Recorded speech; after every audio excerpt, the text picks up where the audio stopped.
এক তরুণীকে বিয়ের প্রতিশ্রুতি দিয়ে সহবাসের অভিযোগে এক সিআরপিএফ জওয়ানকে গ্রেফতার করল পুলিশ।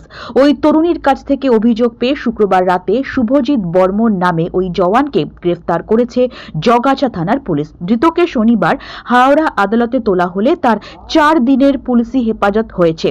পুলিশ সূত্রে খবর, শুক্রবার রাতে ওই তরুণীর সঙ্গে শুভজিৎ দেখা করতে এলেই পুলিশ তাকে পাকড়াও করে।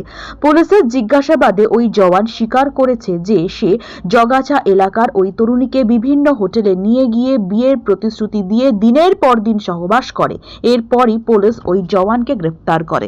পুলিশ সূত্রে খবর, সোশ্যাল মিডিয়ায় শুভজিতের সঙ্গে পরিচয় হয় ওই তরুণীর। প্রথমে বন্ধুত্ব, তারপর তাদের মধ্যে সম্পর্ক হয় ঘনিষ্ঠ। এরপরই শুভজিৎ তরুণীকে বিভিন্ন হোটেলে নিয়ে গিয়ে বিয়ের প্রতিশ্রুতি দিয়ে সহবাস শুরু করে। কয়েকদিন আগে শুভজিৎ ওই তরুণীকে বিয়ে করার কথা অস্বীকার করে। অবশেষে শুক্রবার ওই তরুণী জগাছা থানার পুলিশের দ্বারস্থ হন।